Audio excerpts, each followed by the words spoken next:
As a massive fan of Warhammer, both fantasy and 40K, and a huge RTS nerd with over 1,000 hours in StarCraft and Warcraft, I have somehow never played the fan favorite game Dawn of War.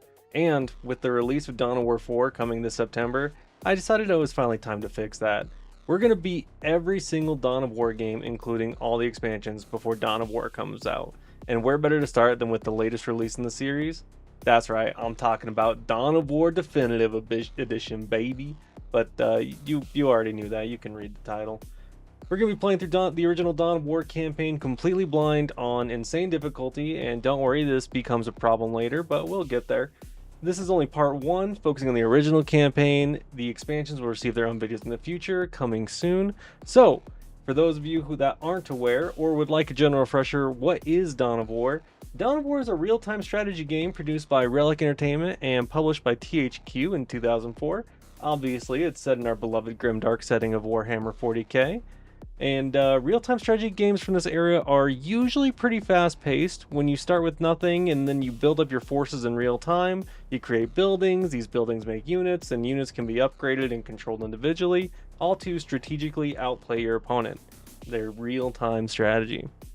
RTS games usually have a lot going on with micromanaging your army and skirmishes and macro-managing your economy, buildings, and upgrades so you can continue to put pressure on your opponent to inevitably destroy them before they can destroy you. And Dawn of War is no different in that regard. We start small, make our forces Space Marines, and slaughter any Ork or Heretic that gets in our way, just as the God Emperor intended.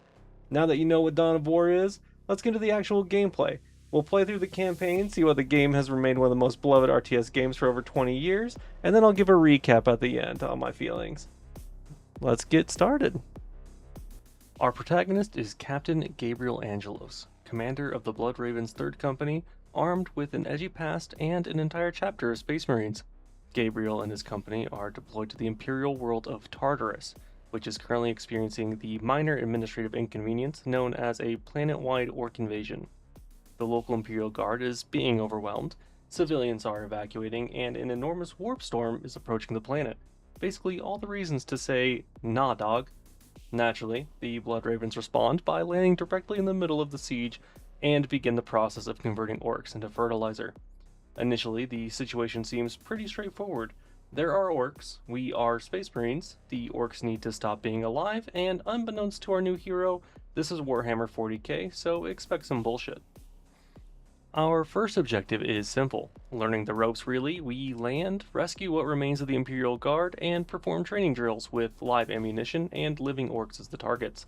By the time the Blood Ravens arrived, the Guard had already spent the better part of their afternoon dying. The evacuation was in full swing, the Orks were multiplying like a boomer's edge tabs, and we're left picking up the pieces. The first few engagements went surprisingly well. We captured our requisition points, created listening posts, and the local greenskin population began receiving an accelerated education in Newton's third law. We don't have access to much at this point, so we are relying primarily on our 8-foot-tall, genetically modified Angels of Death to slowly establish a foothold, rescue what guardsmen we can, and utilizing both heavy bolters and chemical flame weapons, as the Geneva suggestions don't apply in the grim darkness of the 41st millennium. As we spread the Emperor's political agenda against the Xenos, we came across a fully functional, albeit battered, Leman Russ tank. Using our lobotomized intern, also known as a servitor, we repair the Leman Russ, turning it into a greenskin euthanasia factory on tracks, single-handedly decimating the greenskins' eastern flank while our Blood Ravens push forward to put an end to the Ork stronghold.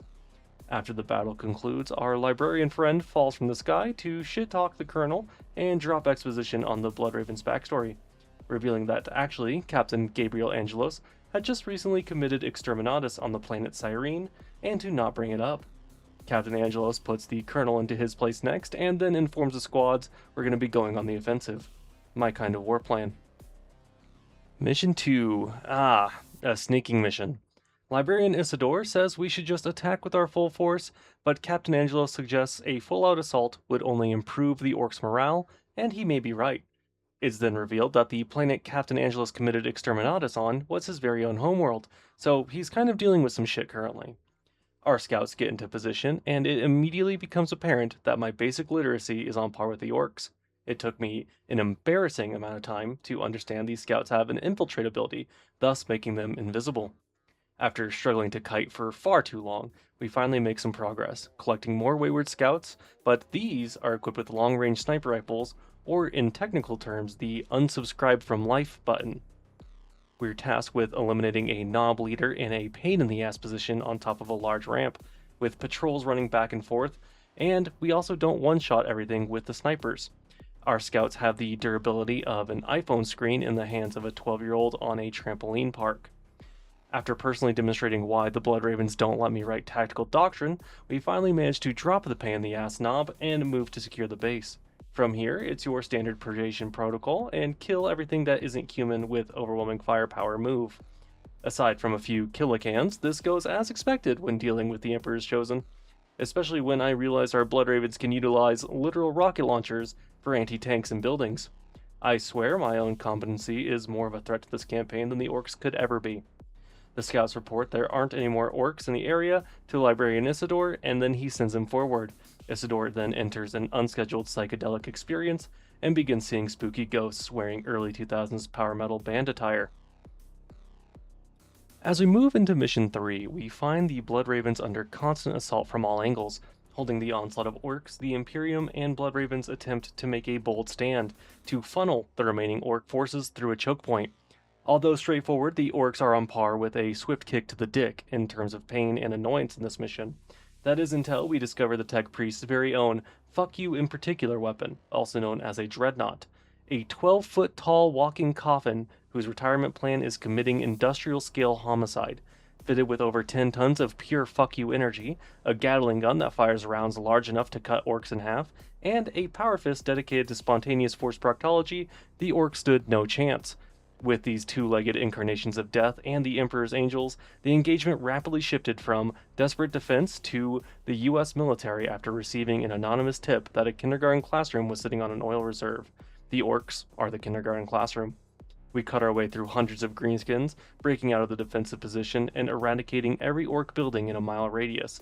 After carving a path through what can only be described as a mercy killing, the Orks broke into a full retreat, running back to their war boss. At the beginning of Mission 4, we see the Orks amassing their massive horde, before being jump-scared by the freaks in power metal cosplay. It appears the Chaos Space Marines have been bringing the Orks to Tartarus to engage in an all-out war. Lord Bale appears to be commanding the forces of Chaos, while his lackey sorcerer Sindri makes an attempt at organizing the Orks. In typical Chaos moves in mysterious ways fashion, they leave before the fighting begins.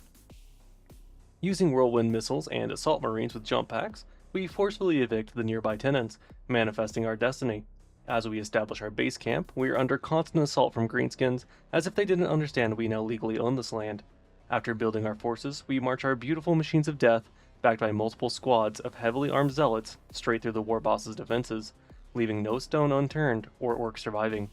As the unstoppable wave of freedom makes its way through the map, the greenskins deploy every cunning tactic known to stop us in our tracks, though their effort proves unfruitful.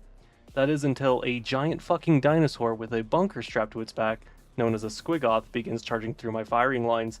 Much like a unexpected Windows update, it completely rearranges my plans without asking for my permission. The war boss themselves, however, runs face first into the suicide booth that is my line of dreadnoughts. Eventually, we get a handle on our warriors and convert both the war boss and squigoth into fossil fuels for the Empire. As the fighting dies down, a scout reports to Captain Angelos. The rest of his squad was burned from the inside out, but the war boss has been officially decommissioned. However, the scout reveals a dropship with the 8-pointed star of chaos was seen fleeing the area. Here enters Inquisitor Toth, bearing a badass warhammer. No explanations, no congratulations, only a warning. The Blood Ravens need to leave Tartarus. As we enter Mission 5, we see the Blood Ravens did in fact not leave. Toth reminds the Blood Ravens of the warp storm in 3 days' time, but Captain Angelos explains the sweet greasy taint of chaos is here. Toth bullies the Colonel, then confronts Captain Gabriel Angelos about the exterminatus performed on Cyrene and its relation to heresy. Unswayed, Captain Angelos and the Blood Ravens continue. It's here we have our first encounter with space elves. It appears the Eldar are doing Eldar things, which mostly consists of killing my scouts and communicating through riddles. We'll find out more about that later. We establish our base on the Western Front, and the last remaining Orc forces attempt to make a last-ditch effort at existing before being put down. As we push through the jungles, we're confronted by space elves shooting at us from trees. Between our force weapons cutting through their feeble frames like butter, and our dreadnought being the gold standard in industrial scale violence, the space elves stand no chance. We cut our way through their guardians before destroying their webway gate, cutting off their reinforcements. As we progress, we are ambushed by more Eldar firing from a ridge. The game politely suggests using armored transports to get through their firing squad, but I aggressively decline, deciding to employ body wave tactics just as the God Emperor demands, and force my way through. After all, a few sacrifices for total domination is probably in the Codex Astartes somewhere. Gilliman can correct me later. We continue our wanton slaughter, making sure to finish off remaining orcs for good, before adjusting our sights on a Chaos excavation site that appears to be guarded by even more Eldar. After only a dozen or so war crimes, we finally have our prize. The excavation site has a few sacrificed guardsmen, and Isidore is given an hour to study the altar before destroying it. In a very sus moment, Isidore wants to continue studying longer, and as it turns out, Isidore's greedy ass sabotages transports, forcing the Blood Ravens to remain. He starts tripping on another episode again, but this time, the spooky ghost talks and taunts Isidore into entering Mount Korath. To no one's surprise, it is a trap. At least the Blood Ravens understand that it's a trap, and at least we got some backup in the form of a few underappreciated guardsmen, along with some Lehman Russ backups. Isidore is still falling for the oldest trick in the book, as his psychedelic indulgences become more and more common, suggesting we can continue forward for reasons known only to the Emperor and the scriptwriters. Captain Angelos decides this is a fantastic idea. So begins our advance up the slope of Mount Korath and our first taste of my arch nemesis, the goddamn Wraith Lord. These 20-foot tall stick figures from hell wreak absolute havoc on my marines and even pack a devastating punch to my sweet, sweet dreadnoughts. The amount of abuse they can take also makes me think they're made of unobtainium.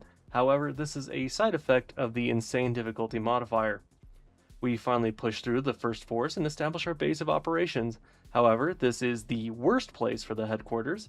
We are wide open from the west, and constant attacks hit us from the north and east. Somehow, there's still orcs alive, and they ram their thick skulls directly into my forces constantly, while spicy space elves keep assaulting me from behind, making it extremely hard to produce forces and push our way up the mountain. After a bloody struggle for supremacy, fortifying my own doorstep, we're finally able to push on the objective, using our certified standard of a fuckton of Space Marines and a lot of dreadnoughts, and an unethical amount of violence. We slaughter our way up the mountain, only to be met with more and more enemy obstacles. As we arrive at the climax, both for myself and the mission, we fumble. Those goddamn Wraithlords, backed by fire prisms, they hold the final objective and proceed to explain in excruciating detail why they're my least favorite unit in the entire campaign. Meanwhile, I can't reinforce as looted Lehman Russes and Killicans continue to shit on my home base. We miraculously hold our home fortifications and eventually build up another fuck you death ball and march our way through the Eldar's remaining forces, securing the monolith at the top of Mount Korath. The Eldar revealed that they had rigged the entire monolith to collapse, which, for the first time all campaign, meant the Space Elves were making a pretty compelling argument. Captain Angelos immediately orders Isidore to study the Chaos artifact, because if there's one lesson we've learned about Isidore, it's that giving him unsupervised access to warp-related objects has yet to go poorly. Finally fed up, Inquisitor Toth invokes an inquisitorial edict, stripping the Blood Ravens of Imperial support and placing Tartarus under his authority. After surviving the shit show that was Mount Korath, the Blood Ravens are given a new location for Chaos Taint. We arrive to find the Eldar at their breaking point, only discover the Eldar had escalated the situation by summoning a fucking avatar of Cain. I cannot stress enough how unbelievably badass avatars are. Unfortunately, we are on the receiving end of that realization. We also find Chaos Lord Baal is getting sick of his sorcerer shit, seeing the Blood Ravens refusing to accept his polite invitation to unalive, and that smooth-talking sorcerer just keeps edging him. We drop our headquarters on the southwest front, our enemies lie somewhere to the east, you know the drill. We capture nearby acquisition points, start producing marines, and oh wait, fuck, that's the avatar. No, wait, I only have like 2 squads. We're gonna have to rethink this. Instead of routing our forces to a very quick and painful death, we opt for the other direction to the south, to build and expand out. We're continuing to be assaulted from every front by Eldar, but at least their avatar is staying away. For now. Dreadnoughts are my baby, my sweet incarnations of violence. However, we have just unlocked something even more. Ladies and gentlemen, let me introduce you to the Predator tank. This bad boy is like combining the absolute carnage of a Dreadnought with the range and dedicated firepower of a Leman Russ. Predators are capable of euthanasia on an industrial scale. No, a global scale. A few of those behind a line of dreadnoughts is an unstoppable force of death and destruction. And there's a big shiny avatar of Cain just waiting to be turned into scrap metal. We lure that big dumbass into a firing line of Marines, Dreadnoughts, and Predators. Its dumbass realizes too late and attempts to flee, but our ungodly amount of firepower tears it to shreds. It tries to go out with the fight, but it's a pathetic attempt. With the Avatar dead, we easily expand outward, conquering the rest of the battlefield with ease. As a cherry on top, we're also given access to Terminators with Deep Strike, the absolute peak of infantry, somewhere between larger Space Marines and smaller Dreadnoughts, except fully deployable anywhere on the battlefield. I previously thought I could only get so erect. I continue my bloodlust-induced purge against the Xenos, cutting down the Farseer and all Eldar forces until nothing was left. That's when we found it. An ominous floating key glowing red. This obviously is a good thing. This is what the Eldar were protecting. Somehow, their Farseer is still alive, and Isildur's Psychosis buddy is only getting louder. Somehow, the Farseer survives long enough to call us a bunch of idiots, which, in fairness, she's beginning to make a compelling argument. Meanwhile, Isildur is practically foaming at the mouth trying to silence her, and as we bicker like schoolchildren, the Chaos Sorcerer yoinks the key and disappears. The Eldar tell us where the Chaos forces are amassing and take their leave. The Blood Ravens have managed to keep their shit together just long enough to begin advancing on Chaos's position, which in turn upsets Lord Bael.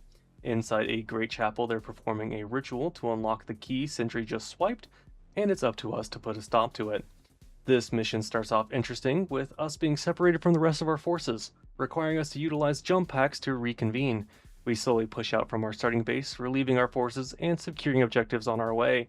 We make it to the Tex Priest camp, giving us full access to our whole arsenal of beautiful machines of war, and our final piece of the puzzle, the Land Raider. If the Predator is like combining a Leman Russ and a Dreadnought, then the Land Raider is what you get after selectively breeding Predators for generations until you have two perfect Predators. Then sew them together like a fucked up tank centipede to create the apex predator of armored warfare. This is the peak of Astartes and Mechanicus ingenuity, combined in holy matrimony, blessed by the Omnissiah himself to rain absolute carnage on the battlefield. This isn't just a tank, this is a fortress on tracks, and that fortress is strapped with 100 different ways to kill your enemies. We have unlocked the equivalent of nuclear arms, and brother, do I plan to commit various war crimes. With the combined forces of multiple Land Raiders, a few Predators, and multiple squads of Terminators, we annihilate the forces guarding the chapel. Legions of Chaos Space Marines fell to our overwhelming firepower. Even the disgusting Chaos Defilers are no match to our 4-foot-long las cannons that fire concentrated beams of fuck everything in that general direction, turning their insides into outsides and their outsides into mist. With nothing short of a Titan being able to stop us, we easily make our way into the chapel, kill the cultists performing the ritual, and put an end to it, when suddenly the Imperial Guardsmen that assisted us turned and began firing on us. For reasons known only to the Warp, a handful of exhausted Guardsmen collectively decided that opening fire on Terminators and a Land Raider is a survivable career decision. It wasn't. Inquisitor Toth arrives at the chapel, and Isildur reveals that the Chaos leaders have escaped.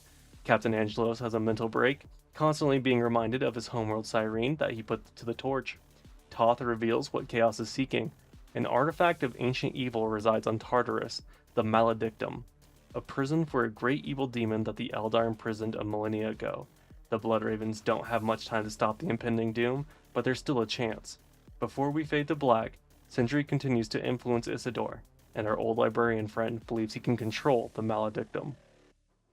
The Chaos Sorcerer Sindri is commencing the final ritual to unlock the power of the Maledictum. Lord Bael is running out of patience, and the Blood Ravens are knocking on Chaos's doorstep.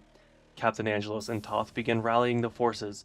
Their goal, surround and maintain the area around the ritual site. and stop Chaos from succeeding. However, Isidore takes a company of soldiers for a, quote, secret, quote, mission. Chaos owns the map. Every strategic position, every choke point, every approach is fortified. Turrets, barracks, defilers. If there was an inconvenient place to build a base, Chaos had already done it. On top of that, they constantly reinforce from every direction, and the points we need to control are near the center of the map, surrounded by even more Chaos forces. We are given a handful of Leman Russ tanks from the Loyal Guardsmen, and must fortify our position, strike out, while simultaneously holding 4 separate locations across the battlefield. As we push deeper into the center, pairs of defilers continuously roll out of the ritual site, lobbing artillery shells the size of studio apartments directly into my infantry. Every time I thought I'd stabilize my front, another pair of defilers politely informed me that I had not. Just to keep my blood pressure elevated, Captain Angelos decides to launch a second offensive from the opposite side of the map by himself, which means I'm now managing 2 simultaneous invasions. To succeed, we must establish a firm link with our captain, destroy all surrounding Chaos buildings, and work our way from the outside in. I am not exaggerating when I say this mission took over 3 hours in 4 separate attempts on insane difficulty, but complete it we did. As we capture and maintain the final point, the Blood Ravens, along with Captain Angelos, storm the ritual site to confront Lord Bale directly. As Lord Bale begins to fall, Sindri reveals the truth. Bale was never meant to wield the Maledictum. He was its final sacrifice. Captain Angelos cuts Bale down as Isidore appears behind the Maledictum.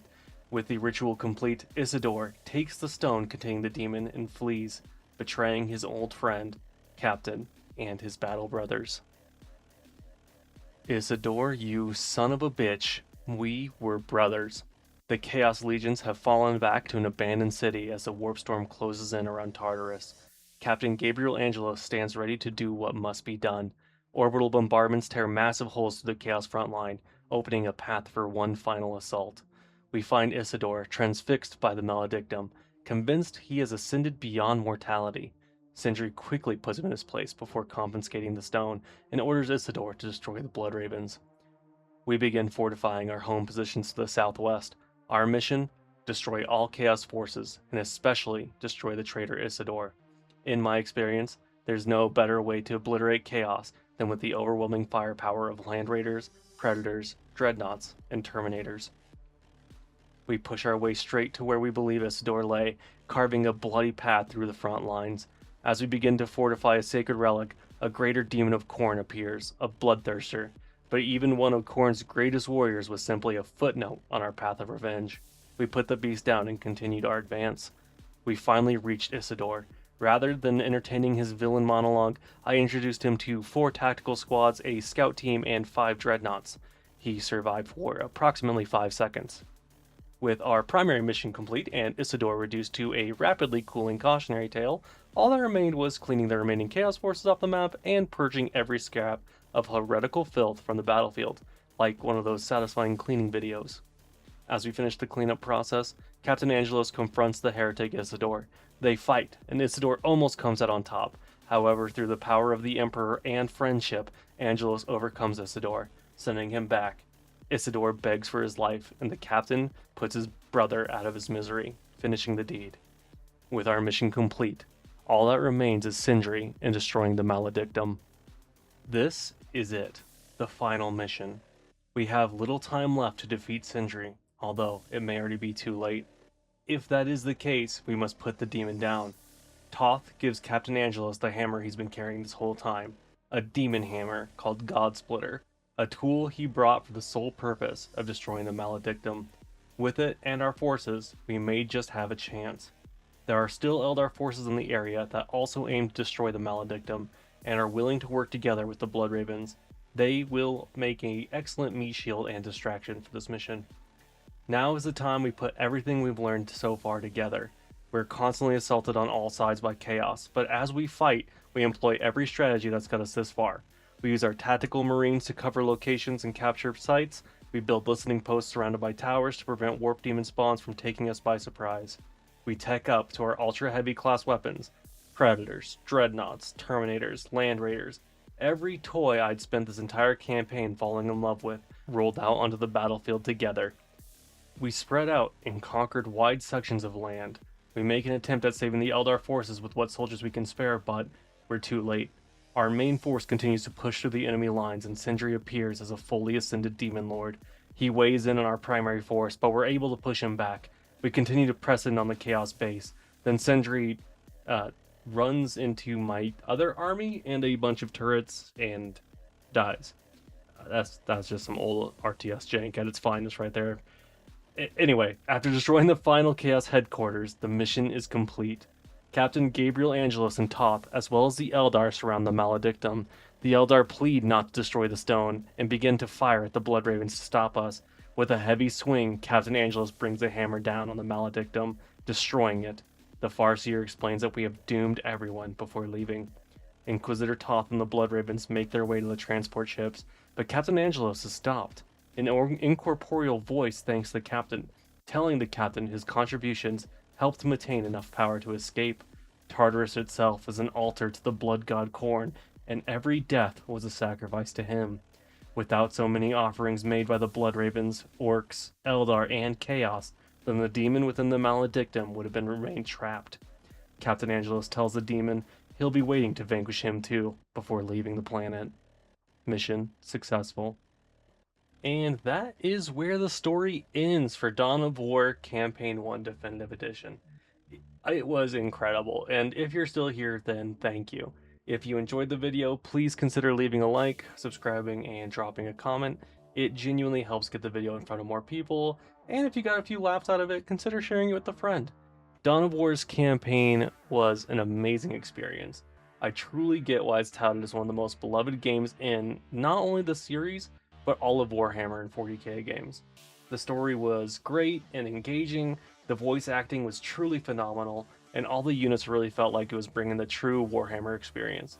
Sure, there's some jank, but you're gonna get that in all RTS games, especially the campaigns. I really like the units, how you can adjust your basic guys to fit better roles, the flamers for anti-infantry and rocket launchers for anti-tank. I like the balance between more unit groups or more individual units in a squad with reinforcement. The upgrade paths are also nice and feel impactful. The balance of economy was a bit rough at first, but once I understood more of my generators to listening post ratio, it leveled out a bit. One thing I did learn is that I don't really see the need to keep playing these campaigns on insane difficulty. It doesn't fundamentally change how you approach the game, and it mostly just doubles the length of every mission. If you're newer to RTS games, I'd actually recommend playing on easy, or normal if you're brave. You'll spend more time learning the mechanics and less time restarting missions because two defilers decide your infantry no longer deserve to exist. Coming into this, I expected to cross another classic RTS off my backlog, and instead I ended up finding one of my favorite RTS campaigns in years.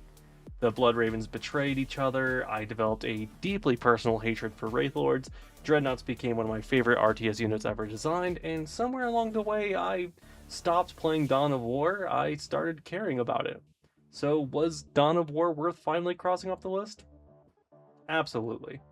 Before I go, I just want to let everyone know that the Dawn of War Winter Assault for both the Order and Disorder campaigns have already been completed, and we're also currently on Dawn of War 2 live on Twitch. I decided to skip Dark Crusade and Soulstorm since they're not narrative-driven campaigns and more like a total war map, which is still really cool. I just don't have the time for those if I want to beat 1, 2, and 3 before 4 comes out in a little over a month. Maybe I'll come back and do a Dark Crusade or Soulstorm if there's enough interest, but with that, thanks again for watching, and I will see you all in Winter Assault. Arctis over and out.